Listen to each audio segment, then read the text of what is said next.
Hello everyone, कैसे हैं आप सब। आज हम लोग ईएनटी का एक और इम्पॉर्टेंट टॉपिक पढ़ेंगे, टॉन्सिलाइटिस।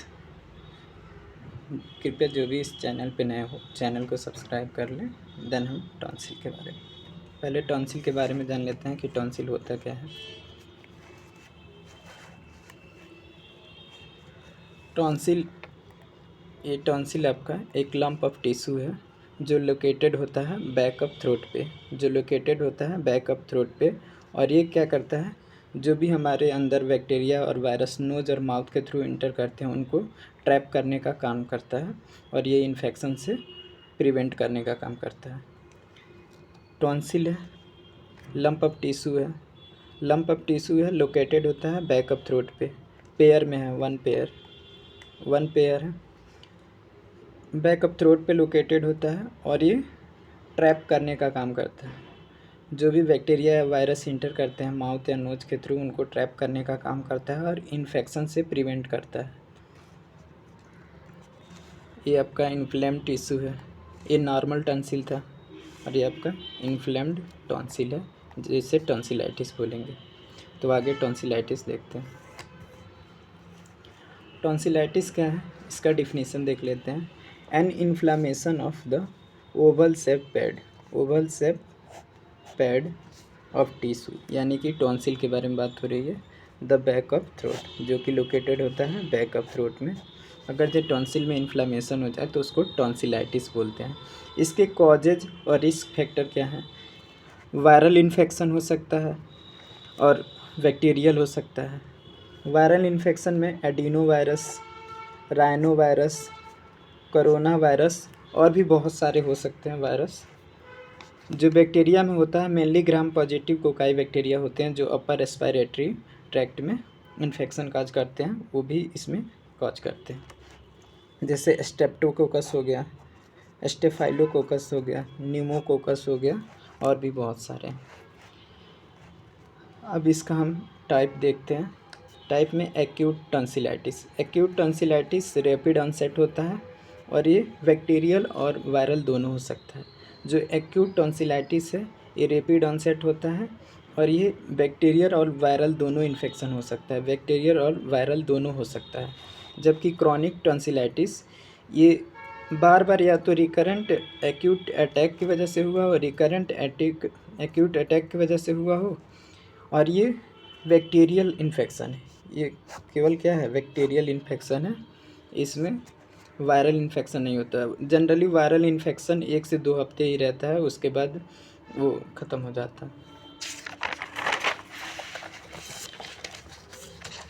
इसका पैथोफिजियोलॉजी देख लेते हैं। पैथोफिजियोलॉजी ये है कि जब भी कोई वायरस या बैक्टीरिया इंटर करता है माउथ या नोज के थ्रू, जब भी इंटर करता है तो क्या होता है, जो टॉन्सिल होते हैं उसको ट्रैप कर लेते हैं वहाँ पे डिफेंस मैकेनिज़्म होने लगता है। डिफेंस मैकेनिज़्म क्या करता है, जो माइक्रो ऑर्गेनिज़म है जो इंटर किए हैं उनको क्या करता है, डिस्ट्रॉय कर देता है। तो वहाँ पे साइंस ऑफ इन्फ्लामेशन आते हैं। अब इन्फ्लामेशन के साइन क्या है, रेडनेस है, स्वेलिंग है, और वहाँ पे टेम्परेचर बढ़ जाएगा, फीवर वगैरह आएगा, फंक्शन लॉस होने लगेगा। ये आपके इन्फ्लामेशन के वहाँ पे साइन आने लगेंगे, दैन टॉन्सिलाइटिस हो जाएगा। Due to aetiological factor, bacteria और वायरस इंटर्ड इन माउथ और नोज, इंटर्ड बाय माउथ और nose, they get trapped in tonsil.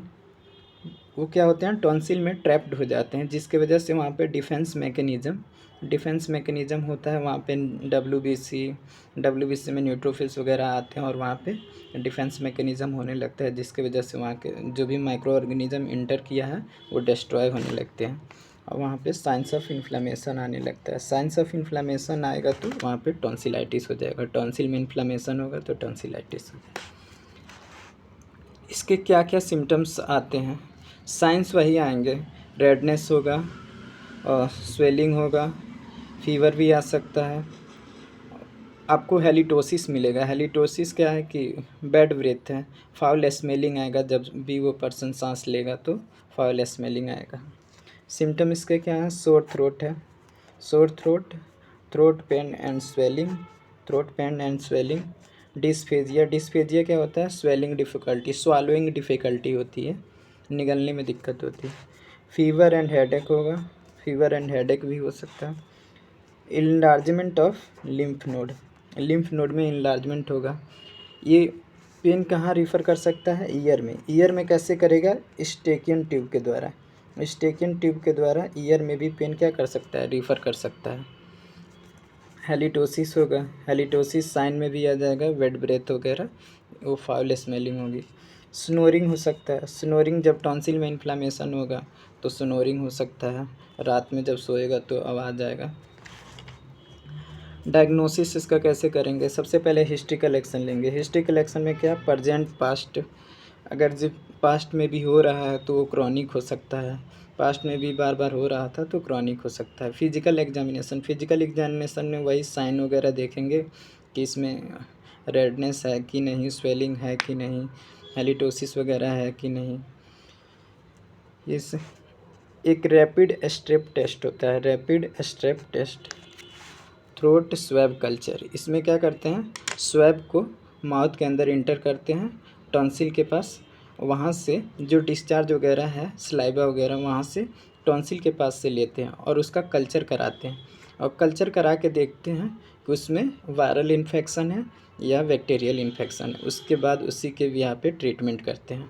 और जो वायरल है तो वायरल एंटी वायरल देंगे, और बैक्टीरियल है तो एंटीबायोटिक देंगे।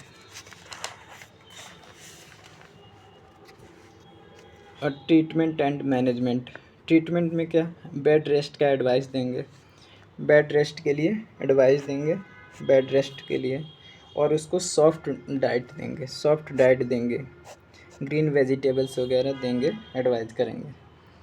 उसको गार्गलिंग के लिए, गार्गलिंग के लिए बोलेंगे वार्म सेलाइन से, वार्म सेलाइन से गार्गलिंग के लिए बोलेंगे कि गरारे करे। और जब इन्फेक्शन बैक्टीरियल है तो एंटीबायोटिक्स देंगे, एंटीबायोटिक में एम्पिसिलिन वगैरह आ जाएगा, एजिथ्रोमाइसिन आ जाएगा, पेंसिलिन आ जाएगा। पेंसिलिन के लिए कुछ लोग एलर्जिक होते हैं तो एरिथ्रोमाइसिन वगैरह दे देंगे। फिर एनाल्जेसिक दे देंगे, पेन वगैरह रहता है तो एनाल्जेसिक देंगे, आइबुप्रोफेन आता है।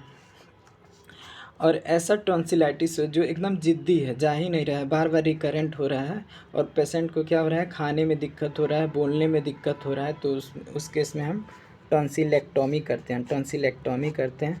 ऐसे कंडीशन में करते हैं जहाँ पेशेंट को बोलने में दिक्कत हो रही हो, खाने में दिक्कत हो रही हो, और बार बार क्या हो रहा हो? टॉन्सिल इन्फ्लामेज हो रहा है, तो वहाँ पे टॉन्सिलेक्टॉमी करते हैं। थैंक यू दोस्तों। अगर आप लोग को वीडियो पसंद आया तो please like, share and subscribe करें। इसका नोट्स आपको टेलीग्राम चैनल पे मिल जाएगा। थैंक यू दोस्तों।